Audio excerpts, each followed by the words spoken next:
the center of your life. It is everything you hear,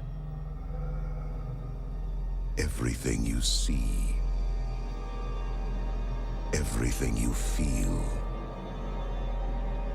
It is everything you are. How would you know if someone stole your mind?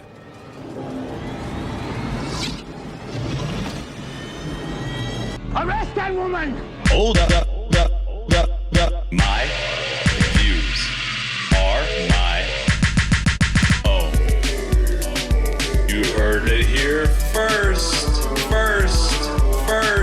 You heard it here first. You heard it here first. Lightning round.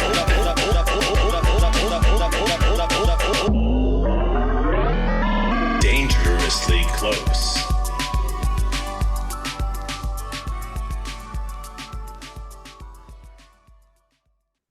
My guest today is Matt McManus. Matt is a lecturer at the University of Michigan and the author of The Emergence of Postmodernity, amongst other books. But today we're discussing the enduring relevance of Philip K. Dick, an article published by Matt that not only inspired this episode, but also inspired me to go read everything else Matt has written. What's up, Matt?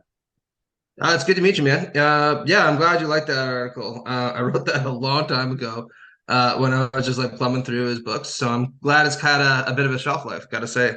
Yeah, it's new to me. And you know what? The article itself has an enduring relevance. So that was a 2019 article?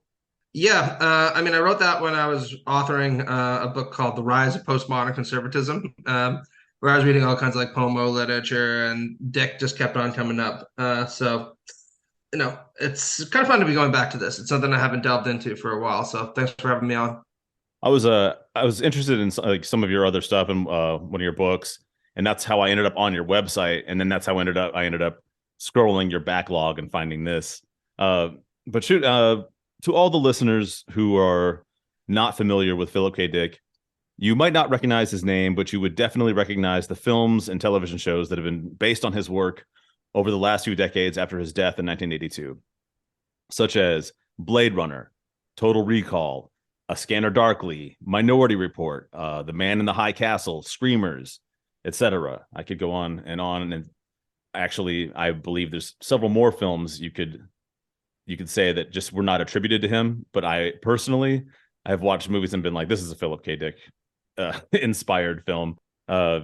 Philip Kindred Dick, born December 16th, 1928, died March 2nd, 1982, was an American science fiction writer. He wrote 44 novels and 121 short stories during his lifetime. His fiction explored varied philosophical and social questions, such as the nature of reality, perception, human nature, and identity, and commonly featured characters struggling against elements such as alternate realities, illusory environments, monopolistic corporations, drug abuse, authoritarian governments, and altered states of consciousness. Obviously, that's a very brief description of a prolific and complex author. Do you have anything you would add to the summarization for the people that are unfamiliar with Philip K. Dick? No, not at all. Just to say that if you don't think you've ever encountered any of his work, 100% you have. If you fucking turn on a television in the last 10 years, you've watched something that is either based on one of Dick's works or really heavily cribbing it. So if you haven't read one of his novels, I can 100% encourage you to go out and read them, because believe me, some of the stuff we'll talk about today is kind of intellectually heady, and we'll throw out maybe a couple big terms, but Dick is an amazing author, and he's a lot of fun, and his books are really easy to read. So you're doing yourself a favor by going out and picking up a couple of his books, and they're not expensive either. Yeah, and they're like a fast read. It kind of reminds me of like a Kurt Vonnegut book. You pick up one and you can kind of read the whole thing in a day or two. Oh, 100%. And I mean, that's not a coincidence either, right? I mean, people forget nowadays sci-fi is kind of a prestige genre, you have sci-fi movies that win Academy Awards, and people will talk about the canon of sci-fi. But when Dick was getting started, it was really considered just like an iota above comic books, silver gold age comic books in terms of his prestige. So a lot of his stuff came out in really pulpy magazines that absolutely nobody would pay any attention to.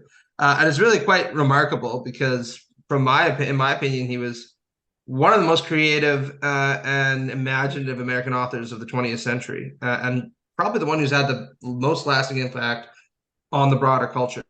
Yeah. Outside of even sci-fi, who else, wrote a short story in 1958 that's getting turned into a major motion picture now, like starring Tom Cruise? And that's exactly 100%. What Philip K. Dick did. Exactly. And it's a brilliant story, right? And you almost have to think, like, it reminds me of when I was fucking 12 years old, right? I read the Infinity Saga with Thanos, you know what I mean? Yeah. And I was kind of just blown away when in whatever it was, I think it was 2018. Yeah, like the Infinity Gauntlet movie came out, or Infinity War, and I was like, Jesus Christ, I can't believe that, like, that little fucking comic book that I read when I was 12 is now like a $300 million movie with like all these big actors, these giant special effects. Just blew me away. You can only imagine what it would have been like if you were like a kid in the 1950s or 60s, like reading a short Philip K. Dick story, thinking, "Oh, that's cool." Yeah. And then a couple of decades later, there's Tom Cruise or Arnold Schwarzenegger, whoever, on the screen, actually enacting this story. It must have been quite an experience to see that. Yeah, to your point too, I guess I didn't really quite think of that, but the people that act in these movies are always the largest movie stars that have ever existed. Because it's Arnold Schwarzenegger, who's that guy from Indiana Jones? Harrison Ford. Yeah, Harrison Ford, Tom Cruise. It's like these are not small movies, but yeah, like for instance, Minority Report. What is that, like a 5-page story that they turned into this huge film? Oh, same thing with Total Recall. I mean, people should watch. There's been a remake, right? People should watch the Arnold Schwarzenegger one. Colin Farrell's a good actor, but don't bother with the remake, right? But I mean, that was just a really fucking short story called "We Can Remember For You Wholesale," right? Yeah. Not long at all, and it turns into these giant bloated movies, some of which are actually pretty good. So 100%, right? I mean, I also sometimes wonder what his publishers might think. I don't know who actually owns the rights to these things. But you got to imagine you probably got a story from Philip K. Dick in the 1950s and 60s and paid him a couple bucks for it. And now all of a sudden it's being made into a $300 million motion picture, not including, advertising, all the money that's going to be making from merch, like just incredible stuff. Yeah. But yeah, man, I guess moving into, what you had written, The Enduring Relevance of Philip K. Dick, most people are familiar with him because of this Hollywoodification of all of his stuff, but his work is extremely thoughtful. It's philosophical. It's prophetic. It's really incredible stuff. It's like, it's books. These are the kind of books when I first got into Philip K. Dick, I remember I would read one of his novels and then put it down and be emotionally affected by it, for a while, which is not the kind of thing I would say, like, after I watched Total Recall with Arnold. I loved it, but I wasn't like, really made me think. Oh, 100%, right? I mean, there's a reason he's considered to be like the god of sci-fi, and especially thoughtful or philosophical sci-fi. I think probably one of the best examples of this would be his book Ubik, right? Which was once considered his best book. I personally think that's a scan of darkly, right? But Ubik, you can read it on a lot of different levels, right? On the one hand, it's a kind of weird anti-hero story with a cool sci-fi twist where you're not sure if people are living and dead or if they're in the real world or in the faux world. And they're always trying to sort that out for themselves. But on the other hand, you can also read it at a much deeper level, as asking questions about how we understand what our reality is, why it is that our sense of reality seems so tied to our conception of ourselves as living beings, and the distortion that occurs if we start to think that we might die, and we believe that the whole world will fall away fall away in front of our eyes. It's a really, really interesting book.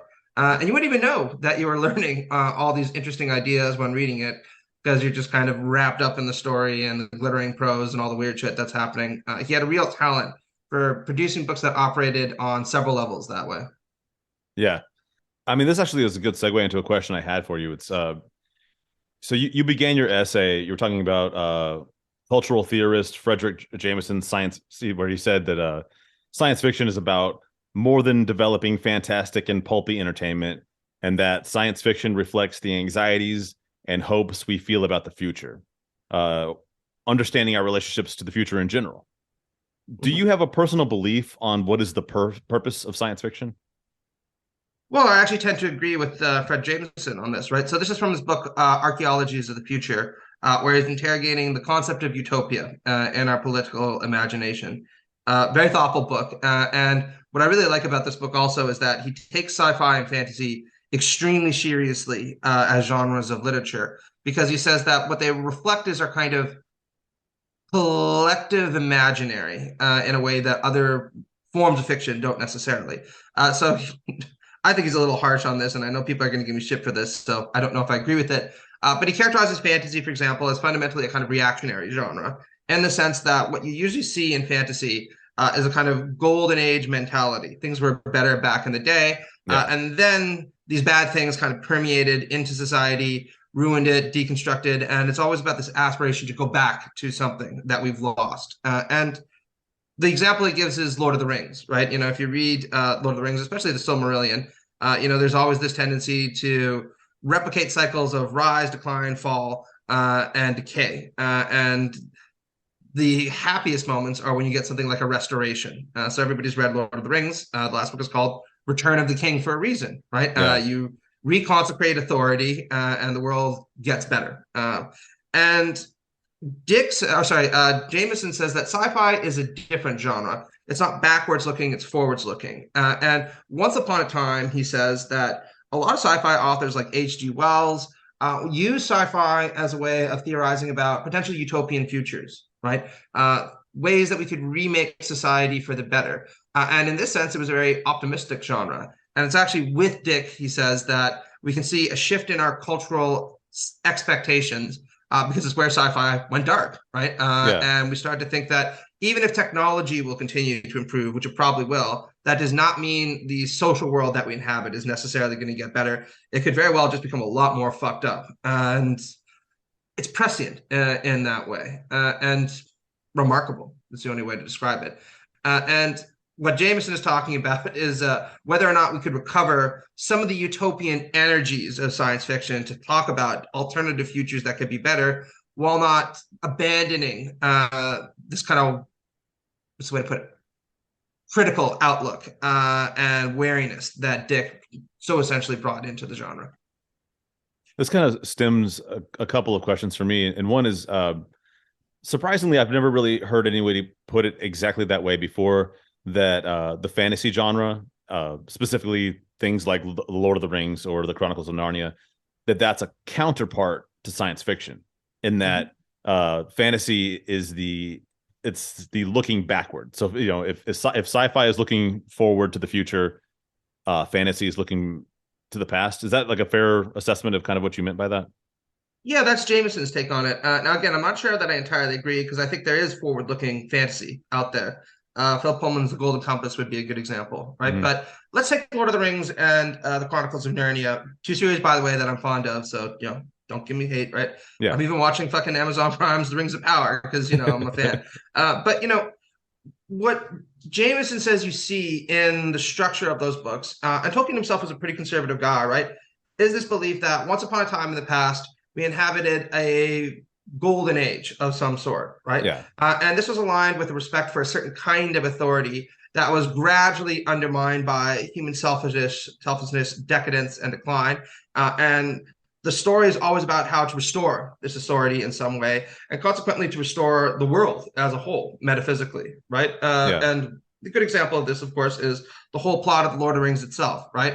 The Kingdom of Gondor was once, this resplendent realm. It defeated the Dark Lord, and now he's back. And because there's no king any longer, the kingdom is a lot more vulnerable than it was before. So part of the story is about destroying the Ring of Power, which will bring about an end to the hypermodernist aspirations of people like Sauron. But it's also about restoring this source of authority, and consequently restoring the Kingdom of Gondor, and bringing back a sense of unity and majesty to the world. Yeah. And it's very easy to see how this can be read in a highly conservative way, even if it's a great story that's very well told, right? Yeah. Whereas, and the same thing is true with the Chronicles of Narnia, right? It's worth noting that C.S. Lewis himself was a pretty conservative Christian author, who also wrote some good works of sci-fi, so sometimes he writes in a different mode, right? But the fundamental ethos of the Chronicles of Narnia, again, is that we've lost a certain connection, or the children have lost a connection with their Christian heritage. And the only way for them to recover that, since they don't know Jesus in our modern world, is to go back to this fantasy realm while they were encounter Aslan, learn him by his name there. This is the point in The Voyage of the Dawn Treader. And then know that he exists in the human world as well as Jesus. And this will help bring about a restoration of the Christian ethic in their world, right? The modern world of the 20th century Britain. And it's a very interesting read that Jameson gives of these texts, right? Because he points out that this nostalgic vein, while it's very much a human kind of thing to look back to the past and to want to find meaning in it, can sometimes be counterproductive because maybe rather than thinking, how do we get back to something that we've lost, it might be worth asking ourselves, what can we do to make sure that our future is better than the past? And this is what classical sci-fi used to do. Yeah, that's fascinating, man. It's cool to think about. Like, I just I've never really, I guess I've just never taken the time to be thoughtful about Lord of the Rings in that way, and thought, you know, because it's, to me, it is, I understand there's like a lot of Christian undertones or even maybe overtones, and especially in obviously Chronicles of Narnia, but the idea of them being reactionary, or even the suggestion that Sauron is a hyper modernist. These are like all things that are kind of new thoughts to me. But before we go down that rabbit hole, well, I just wanted to say though, like, I mean, I think I'm a Tolkien fan, right? I mean, even though his politics don't align with mine, I still think this is again why you can appreciate something like that, because there's a lot of levels that these books can work on, right? They can work just as a flat, good, interesting story, and you might just appreciate them at that point. But what Jameson is, of course, doing is trying to get us to look at the deeper level, right? What does this say about our culture? Why are these books being written? Why is it that they are being responded to in this very powerful way? And I think fantasy and sci-fi, like all great works of literature, has to operate at these various levels if it's really going to endure. You know, there's a reason why there's all kinds of crappy sci-fi and fantasy books out there that you'll read and they're kind of fun and you just toss them out. Whereas people like Philip K. Dick or Tolkien, they endure, right?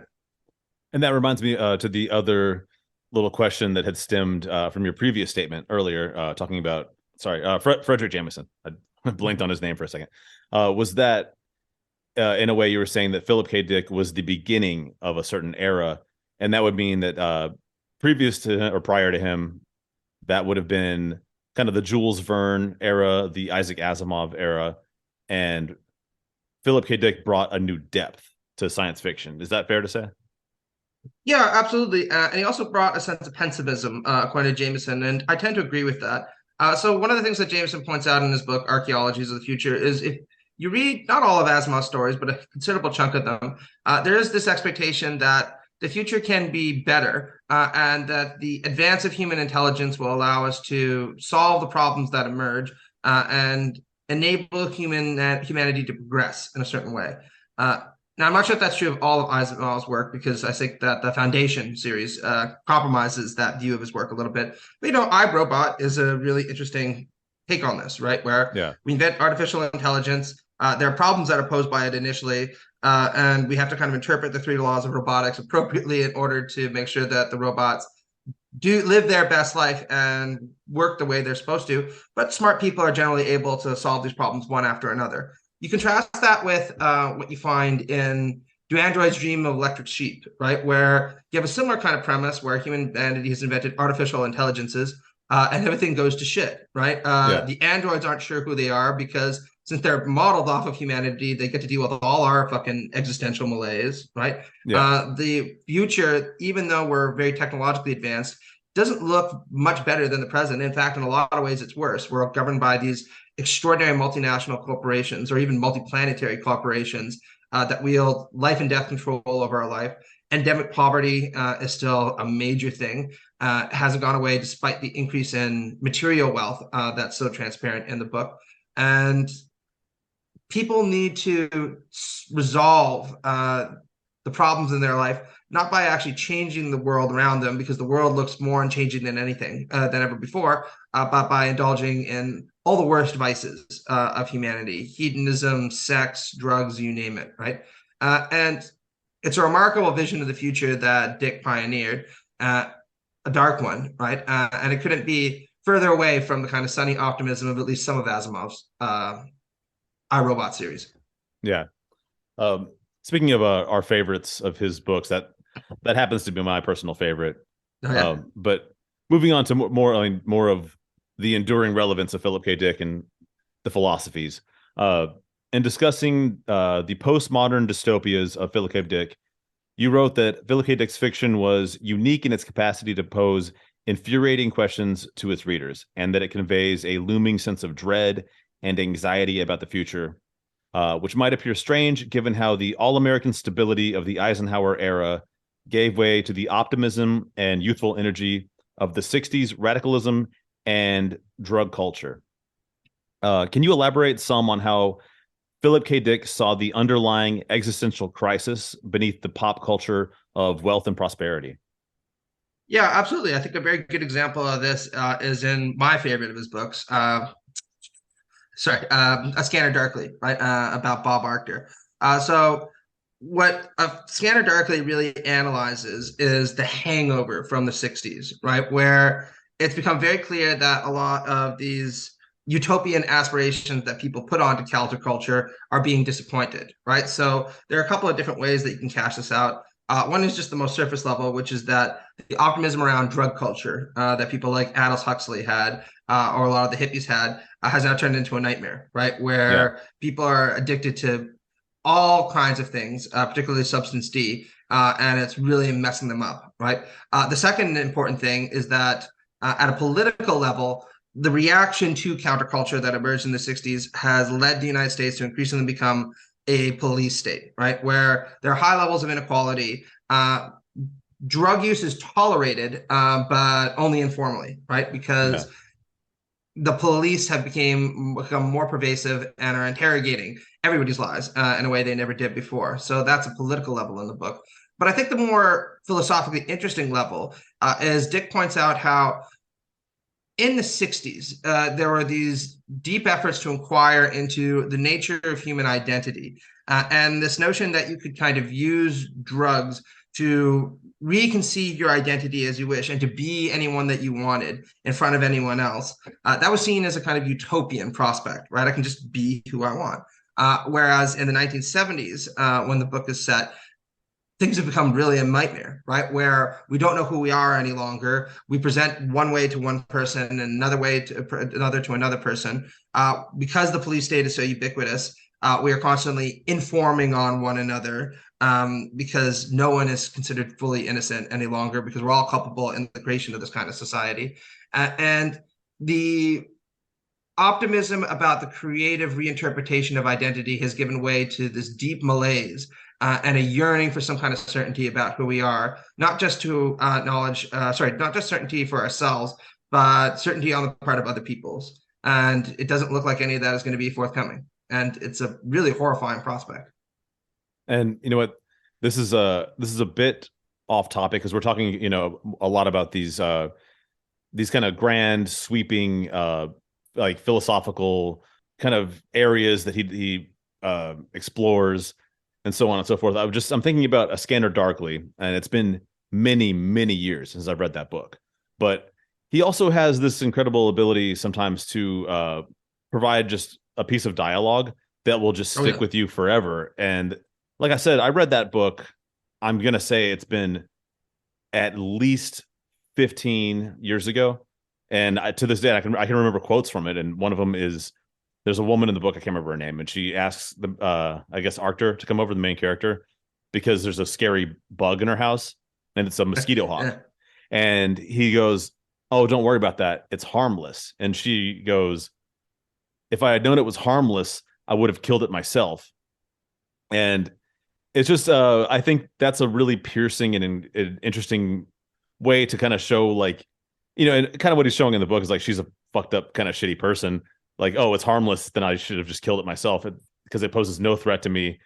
It doesn't deserve to live. There's so many ways you could interpret it. But like I said, that bit of dialogue, here I am 15 years later since I've read that book, and I still like remember clear as a bell going like, God. Oh yeah, absolutely. And like Arthur's inner monologue where he's asking what the scanner sees when it looks into him, is it looking into me clearly or darkly, is remarkable and haunting, right? But I Yeah, don't want to imply, and this is the kind of wonderful thing about Dick, that if you're going to read this, it's like reading some fucking philosophical treatise, right? yeah, Or even if it's a book that's written that's exclusively critical of drug culture. I mean, Dick, let's be clear, he loved his substances like anybody else did, right? And he was very yeah. heavily involved in a lot of that stuff during the 60s. And he certainly wasn't advocating becoming a narc or prude or something like that. The book is a really entertaining, chilling, interesting sci-fi story about this world that doesn't actually look all that different from the one we live in. But is darker and more cynical and harder to see through. And like all of his works, you can read it just as a good sci-fi story if you want. And actually, I'd really recommend that people watch the Richard Linklater film with Keanu Reeves, A Scanner Darkly. It's a great adaptation of it. I was going to say that I think it's the out of all the Hollywood films, I would say it might be the one that hits closest to the book. Oh yeah, absolutely. Even in its tone, right? I mean, anybody who's experimented with drugs or alcohol will kind of recognize what's going on here, right? Some days you just kind of wake up and you're hungover and your buddies are there and you go to the diner and you talk about shit and everything's a little hazy and everything's kind of hard to understand and you're not sure whether people are being sincere or not. It really captures the kind of vibe of the book very well that way. Yeah. But again, you can also look at the book as a kind of philosophical treatise or as stuff that has a lot of substance to it if you want. So when I read it, what really occurred to me was again how what Arthur seems to be looking for is something like God, some source of transcendence that can affirm his identity for him, tell him who he is. And what's chilling about the world that he encounters is that the closest thing to God is the scanner, right? That is supposed to tell him who he happens to be. And yet, rather than being a source of transcendence or insight, it's a tool of repression, right? And it's constantly looking into him, interrogating him, and judging him. And it's a very kind of chilling way to think about how the technologies of repression that we develop to make us feel safer are in fact things that can pollute our sense of identity so profoundly and alienate us from others. The line you said about the bug is a really good example of this because what Dick is projecting here is a world where people have become so callous and so removed and so lacking in empathy that something that is completely harmless presents itself to them as an opportunity to exercise their control. And so if it is harmless, the only thing to do is to squash it, right? Yeah. Just to feel this sense of power that gives you a sense of identity and security for a little while. None of us want to fucking live in that world, right? Absolutely. And to your point, like Scanner Darkly is a hype, it's highly critical of the drug culture, but at the same time, we could just say allegedly, Philip K. Dick himself, like I said in the beginning, he wrote 44 novels and 121 short stories, and he had a little bit of help from, let's just say, narcotics from time to time. A little bit, yeah. I mean, that's the thing, though. I mean, whenever you listen to like these Jordan Peterson types or whatever, right? Or like, wow, you should clean your room and stay focused and that allow you to be more productive. That's true for a lot of us. I sometimes fucking wonder how it is that Dick managed to accomplish all that while apparently maintaining an active social life, touring around the country to promote his books, and apparently doubling down on a lot of these substances for a long period of time. Because boy, oh boy, was he prolific, right? In a short life, Yeah. also. Yeah, a very short life. He did not live to be very old. I guess, about around 50, I think. And I think you might attribute his short life to some of what we were just discussing, because I think maybe he might have gotten his hands, especially in the 1950s when amphetamines were basically legal and readily available. Maybe gotten a little bit of speed and just cranked out an entire book. I think it's one way to do it. Oh yeah, he died when he was 53, right? And apparently he was working on a whole bunch of new stuff, but he produced this gigantic work of theology that, full disclosure, I've never read near the end of his life that apparently is very interesting and very insightful and very fucked up also, right? But he always struck me as a guy who was just relentlessly energetic and imaginative, right? His dominant brain was singularly his greatest gift and his greatest curse because it compelled him to produce these almost remarkable works of the imagination, right? That almost no one else could do. And yet at the same time, you get the sense that he was a guy who sometimes just wanted to be able to settle into his life in a way that his own mind would never let him. And that really comes through, I think, in a lot of his fiction and the kind of characters that he always presents us with, who are these deeply troubled, deeply alienated, always very smart individuals who are just not sure how to make sense of their world any longer. And like I said, he wrote 44 novels, and we're only going to have time to touch on a couple of them. But moving on from that to when you were discussing the book, Flow My Tears, the Policeman Said, you wrote that Dick presents us with a figure whose material needs are all cared for, but whose sense of self is so wrapped up in how he appears to others that his entire quest is for the police state to recognize him and affirm his ego. Can you explain what is philosophically at the core of this and its relevance to the modern society that we live in now? Well, I think it's never been more relevant, right? If you think about this era of social media, right? I think about this a lot as somebody who's very online, right? But what is social media except an attempt to get a sense of affirmation from people who do not love us, who very well might not even be there. They might just be bots, right? And through a system that is as mechanical and artificial as any that has ever existed, right? And it's extraordinarily addicting. And I think that Dick anticipated a lot of these yearnings in Flow My Tears, the Policeman Said, because you're confronted with a guy, Taverner, right, who's generally pretty comfortable in his life. He's upper middle class at the very minimum. He's handsome. He's gotten all of his sexual needs cared for, that's for sure, right? And yet he's deeply unhappy because at a certain point he realizes that the only real gratification he gets is from being affirmed by other people that he doesn't even care that much about, right? Yeah. And that includes also being affirmed by an authoritarian police state that absolutely no one admires and everyone thinks is repressive, right? And so the kind of very dark comedy of the book is when the police state forgets about him, which most of us would think would be a good thing, right? Oh, I'm now free to kind of live my life without the burdens of being dominated. He is desperately trying to reclaim his identity so that he can be reinterpolated into the repressive state apparatus, as Althusser would put it, right? And you might think that's fucking absurd, but Dick makes it very clear why this compulsion to be recognized or affirmed, even by the forces that repress us, can be extremely powerful, especially in a context where we don't have any more meaningful social relations that we can look to. We don't have people that love and care for us. So the best that we can do is to be acknowledged by something that's extraordinarily alien and alienating. Yeah, you're absolutely right. I did not draw that parallel, but in modern society, the social media phenomenon, which is something that there's no way he could have guessed we would have that. But God knows we would have written about it if he had fucking lived to see Twitter and Instagram, right? But he nailed it. So that is an excellent parallel to draw, man. I didn't even think about that. So actually, just briefly, earlier you brought up the book. Is it pronounced Ubik or Ubik? Yeah, Ubik. Ubik. In discussing Ubik, you wrote that human beings have discovered a way of avoiding death by entering into cryogenic chambers where their bodies are frozen in a half-life. They are occasionally able to communicate with others, but it is a lonely and fragmentary existence, which I immediately recognize as something like that our goofy modern-day billionaires are certainly working on making into a reality for themselves, no doubt. But can you explain the message of this book and its implications that are still relevant today? Yeah, absolutely. So Dick was always very interested in theology, particularly Gnostic forms of theology. So this is my read on the book. And I want to say it's a very deep, very complicated book. So I could very well be wrong, right?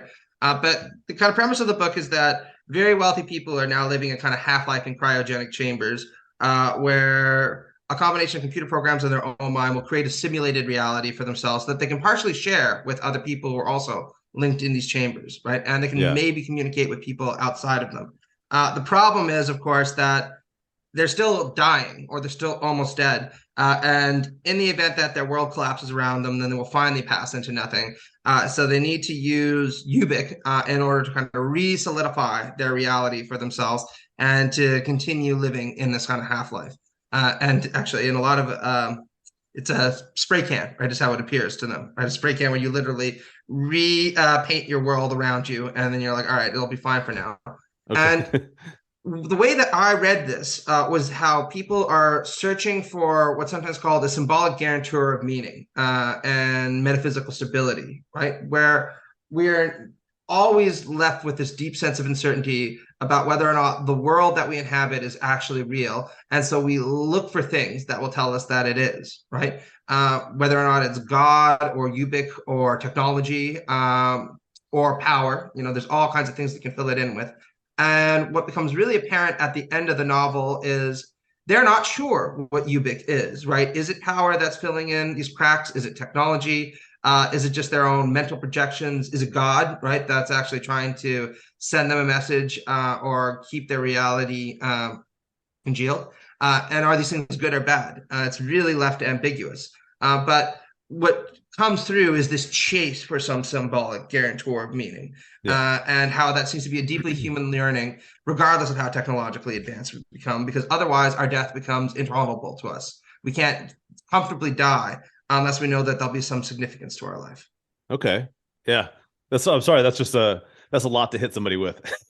Yeah. Well, it's a really deep book, right? And this relates back to, again, some of his Gnostic theology, right? Where Dick believed at one point that the world that we inhabit right now, this is kind of like the Matrix, right?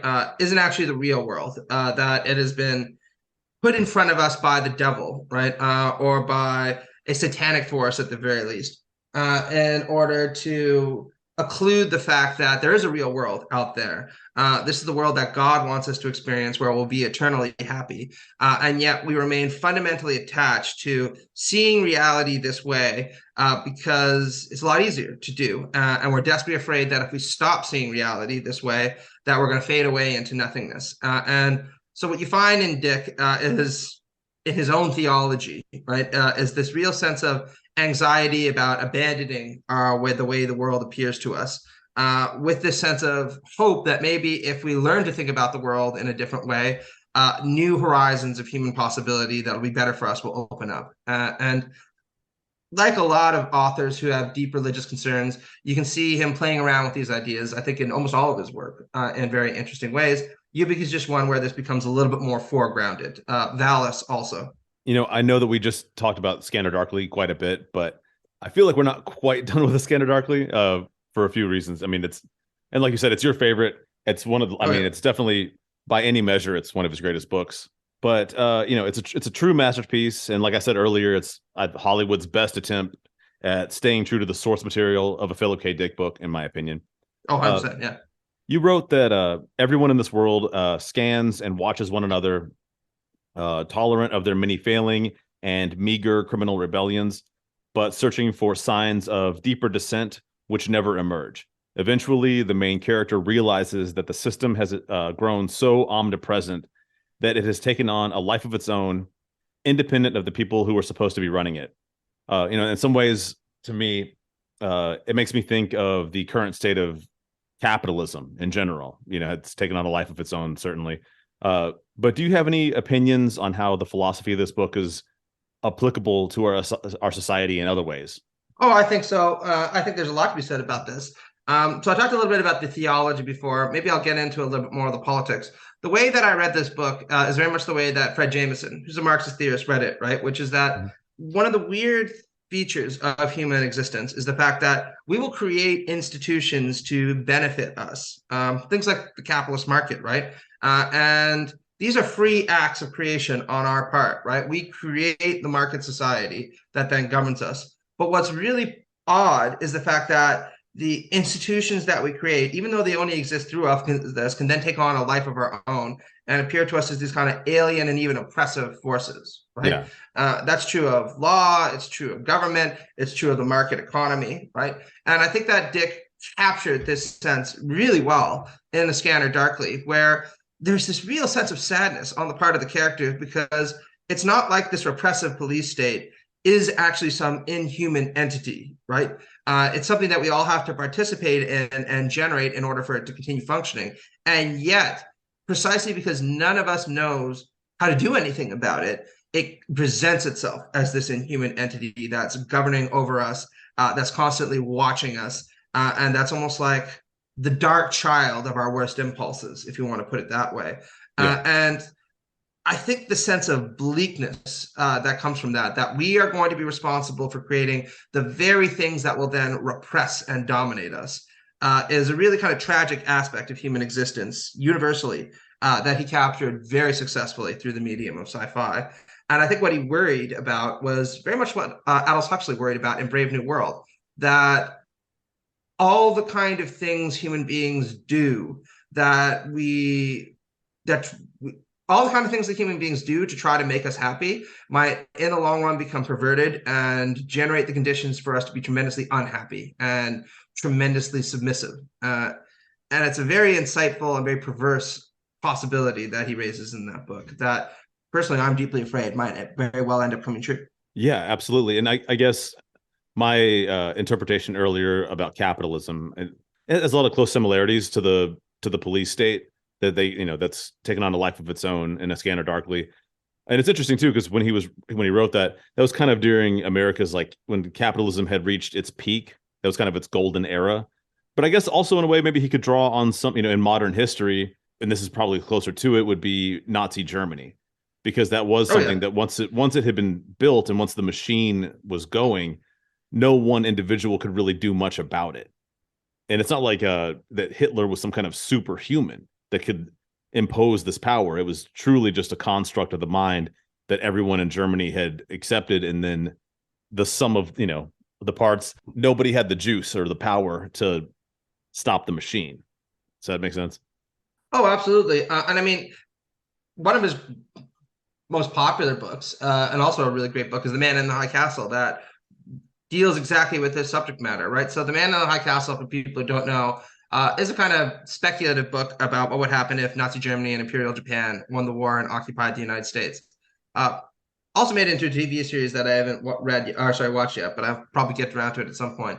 But the presentation of life under Nazi Germany is that initially, for people who aren't Jewish, right, at least, it might not seem that bad. Life is kind of continuing the way it did before, just under a repressive state apparatus. But what becomes really clear underneath that is the tremendous sense of sadness that pervades everyone in this book, that they're not even necessarily able to articulate until they see what's considered to be a fictional film about what would happen if the Allies had actually won the war. And if the film kind of depicts the real history of the world that we lived in, right? And people are entranced by this, but they think it's a fantasy, right? They're not sure how the world could have actually ended up being that way. And a couple of the characters go off to try to find out who made this film, but they're really concerned about whether or not this is actually intended to be a kind of insurrectionary piece of art about how the world could be different, or if it's part of the system itself using this as bait to kind of co-opt people who might have these insurrectionary feelings and then kill them or imprison them or anything like that, right? And I think what comes through in this book really, really well is the fact that the worst kinds of oppression that we experience in some respects might not even necessarily be the physical. It's the kind of oppression that reaches into your soul and makes you think that a different world is not possible. And by presenting us with a world where the Nazis won and the actual world that occurred is taken to be fiction, he highlights this very, very, very acutely, and the kind of sadness that emerges from this idea that this is just the crappy world you live in and there's really no way of changing it. And anything else that you could potentially fantasize about is just fiction. Yeah. And it's not that far off. People don't, often think that, the war in the Pacific, the United States won that through luck or maybe a miracle, depending on how you want to look at it.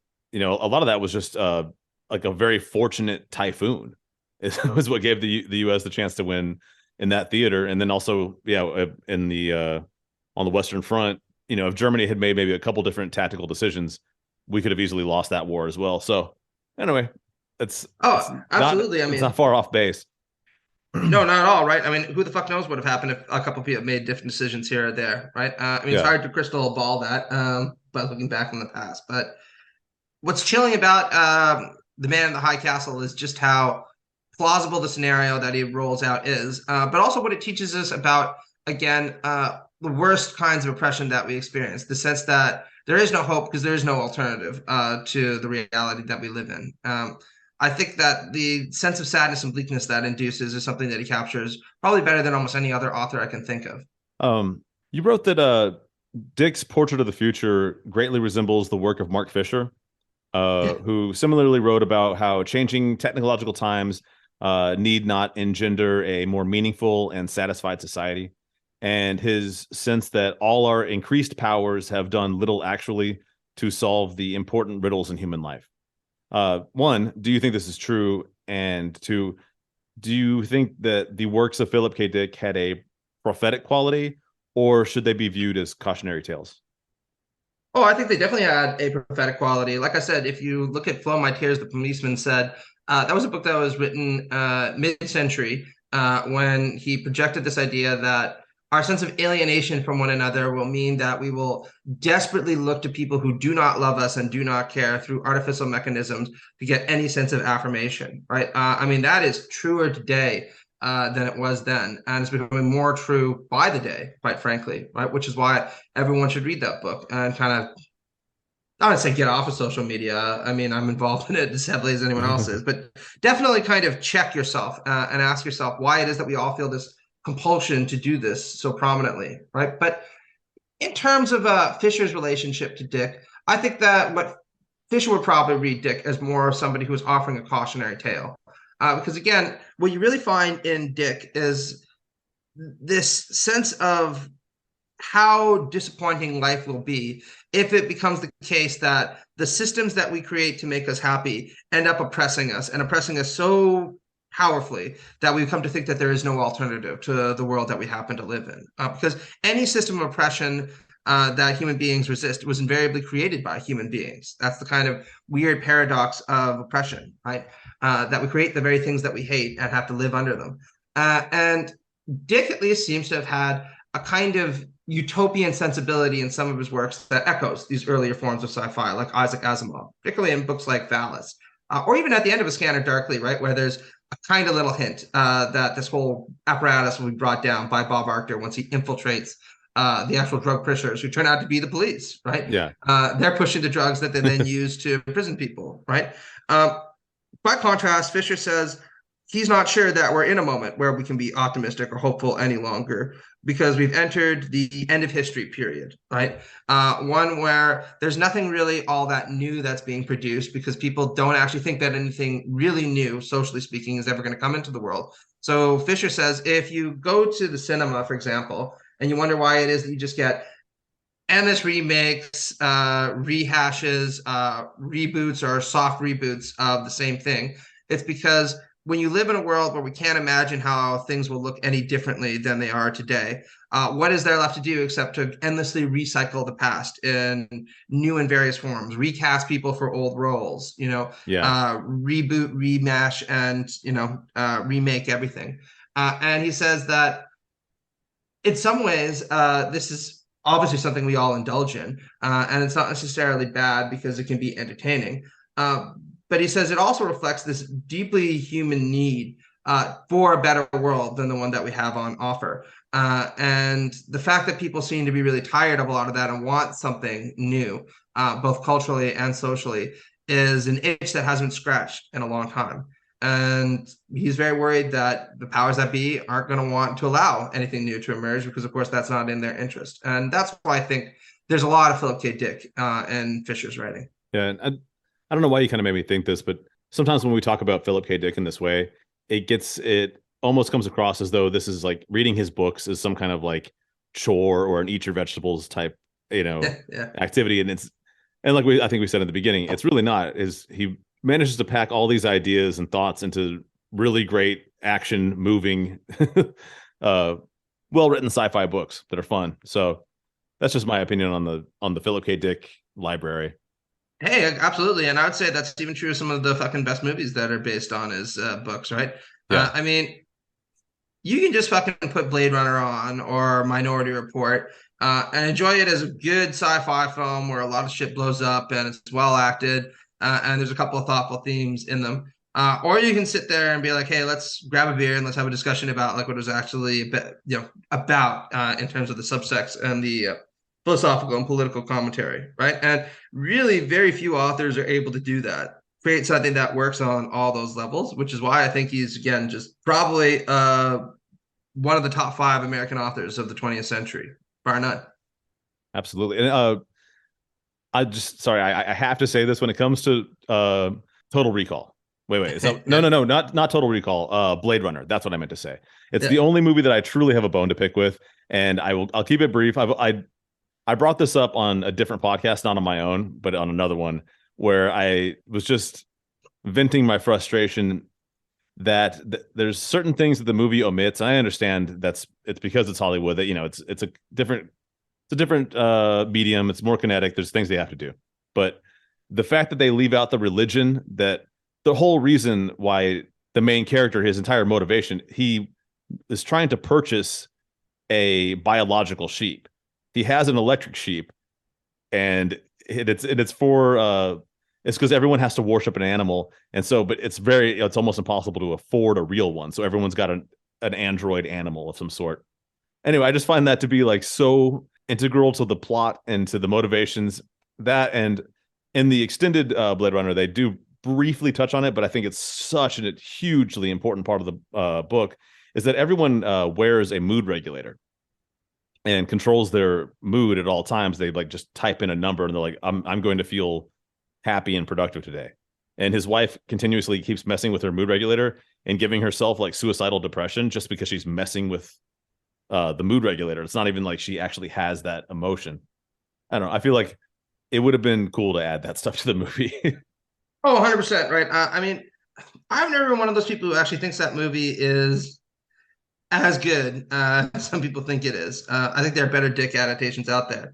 I mean, I think that I appreciate it more as a important bit of cinema history because it introduced cyberpunk to a lot of people. And don't get me wrong, visually, especially for the time, it's mind-boggling, right? But yeah. I actually think Blade Runner 2049 is the more substantial movie because it tackles a lot of the kind of questions that you're talking about. I mean, fucking forget not being able to afford an actual animal, so you get a synthetic one instead. That movie points out that for a lot of people, even basic human love and sex has become impossible. So we need to get artificial beings that will console us and gratify our most basic urges. And I mean, I'm not sitting there to slam that either. I mean, what's very heavily implied by 2049 is, of course, is that the androids and the artificial creations also want to connect with us, and they're frustrated that they can't do so because of these limitations. So I tend to think that that movie is a richer take on that universe than Ridley Scott's original. The way I would compare it is almost to the Terminator films. You know, the first Terminator is kind of like the appetizer. The second one is the main course, and boy, oh boy, what a fucking main course it is. So I don't think there's anything wrong with saying that you've had problems with that movie. It's a really interesting and really innovative first draft of something better that came along. I am extremely happy to hear you say that, because that is my personal opinion that I've held ever since 2049 came out. It is the more substantial film. I enjoyed it more. I know that the problem with it, the problem with saying it to certain people, is that Blade Runner is just such a beloved film. It's nostalgic. Everyone loves it so much that, you know, they don't want to hear you criticize it for any reason. So I try not to. It's because it's a good movie. But I love that you said that the sequel really just kind of gets more to the point of what Philip K. Dick was actually writing about.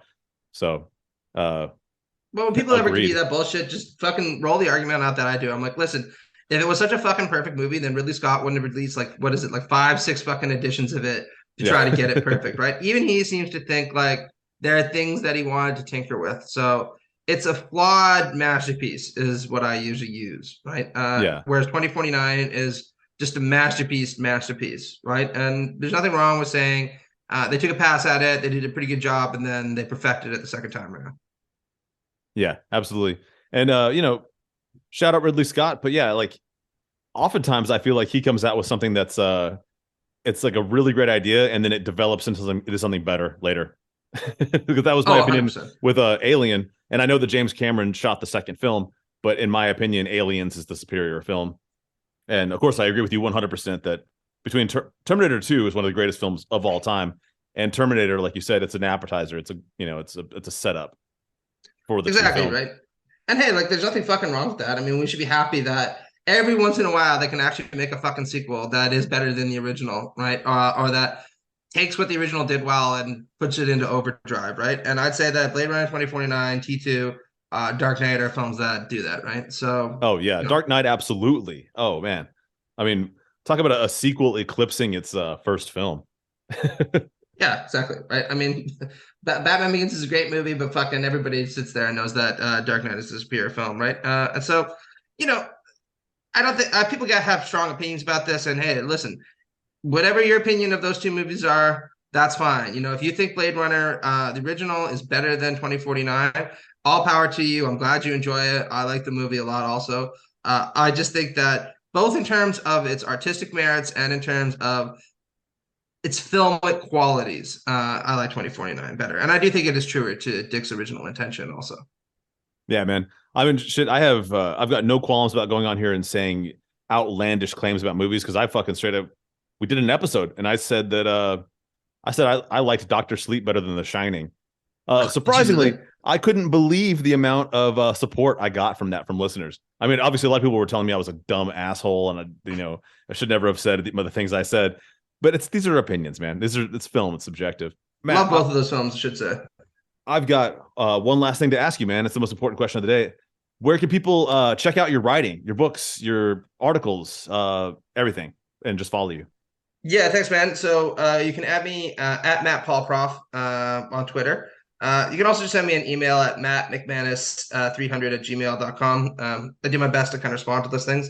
And if people are interested in seeing stuff where I hash out some of these ideas a little bit more, you can read my book, The Emergence of Postmodernity. It's definitely a pretty academic tone, and it's pricey, but get it through the library if you can, or email me and maybe I can find a way to get you a cheap copy somehow. So yeah, that's what I'd say about that. Yeah, and also that's always the thing that you can do that also is good for the author is if you can't afford the book, ask your local library to purchase it. They will, and a book still gets sold. Yeah, and it's actually probably the best way to do things for authors, because people pay a lot more fucking attention if they're like, oh, libraries are picking this up, than sorry to say, just some random Joe is buying one book. So yeah, if you want to get a copy and you don't want to pay a full price, I completely understand. I'm pretty poor myself, so get it through the library. As a democratic socialist, I'm all for using public institutions, right? Yeah, support your local library. Matt, it has been such a pleasure having you on the podcast, man. Thank you so much. Yeah, you too, buddy. It was great talking to you, and I'm glad we got around to doing this. Let's do it again sometime.